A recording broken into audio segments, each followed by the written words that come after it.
Welcome back to Market on Close. Biggest move of the day is Bitcoin. If you checked last night, it was up 5% from Friday. Then at one point today, down more than 10%. Scott Bauer is back with us, the CEO of Prosper Trading Academy. So Scott, in terms of how you're seeing like the connectivity between Bitcoin, the news flow, the rest of the market, what do you make sense in the way of explaining this today? None, actually. And there's a lot of news flow out there, right? So number one, you obviously had the El Salvador whole big news event, which, you know what? I think at the end of the day, Oliver, it's really a nothing burger, to be quite honest with you, especially during the day when news came out that during the dip, what the president of El Salvador said they came out and they bought another 150 Bitcoins. Who cares, right? Who cares? I will tell you, though, the rollout didn't go as smoothly as they had hoped for. Their state government-run app was not working efficiently. Google and Apple did not pick it up.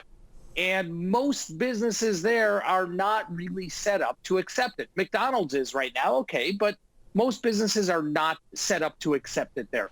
So, you know, is that the cause of the big sell-off? No. However, in hindsight, and I want to tell all the viewers here, in hindsight, this is probably the perfect case of the buy the rumor, sell the news. You know, we got over the weekend that, you know, all the Wall Street bettors or whomever it was, the hodlers are all buying, you know, $30 worth of Bitcoin or whatever it was. You know, you see news like that and it makes you a little suspect. Plus, we got that big run up that you and I had talked about last week, right to that 52.5, 53 number. And I think he had a lot of profit taking.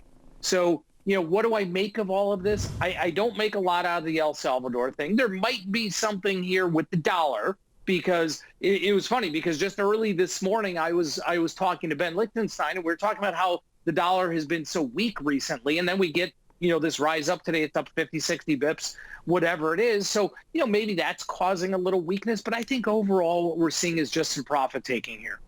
Scott, the buy the rumors, sell the news for Bitcoin as one of the charts here over the Bitcoin's existence that have just kind of been so well to technical understanding and price patterns. Very reliable way to think about Bitcoin is just to kind of extract all the noise and think about it as a technical thing because it's a very speculative asset. I think speculative assets obey some of those technical crowding, you know, mentality type of trading levels very well.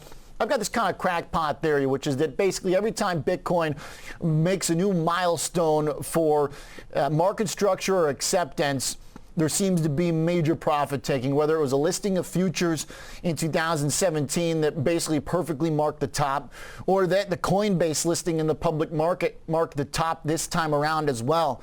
I wonder if there's something there. I mean, if Bitcoin is about selling to the next person for a higher price than you bought it, doesn't it make sense for this thing to drop every time there's like big waves of new people buying it?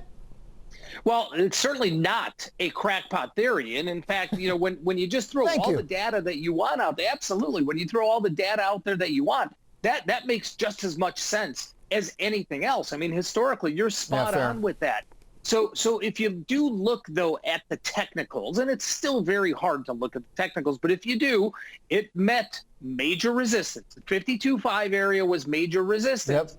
And it actually, on the flash that, 5 hours ago, 4 hours ago, when it really dumped, it did go through some support at the 46 level, but now it's hovering back in there. It's coiling back around that number here.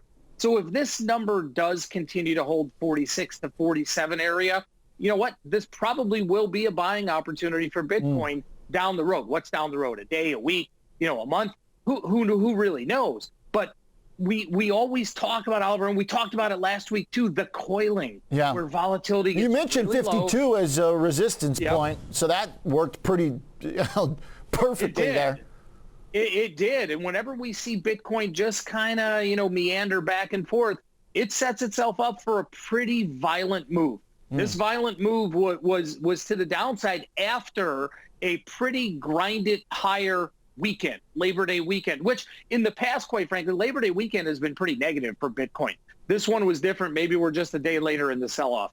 Hey, Scott, so with that said, as you identified that 52 as a resistance point, you were looking for passage through that then to ride the wave higher. Does that mean you're just kind of waiting for clarity here? Are there levels, do you still want to wait for it to get to 52 to get long? Is there a level here where if it breaks down further, you think about getting short, or is that bias still looking at for a dip to buy? No, the bias actually, to me, is better to the upside now. The fact that it's coiling in here at this support, and again, it broke through support on the the massive flash crash, if you want to call it, whatever it is that we saw a few hours ago. But the fact that it's coiling up here at a technical area that used to be resistance now became support, that to me gives it a little bit more, affirmation to the upside here. All right, did find some buyers around 45, so something down there is holding up for now. Scott, thanks for the thoughts.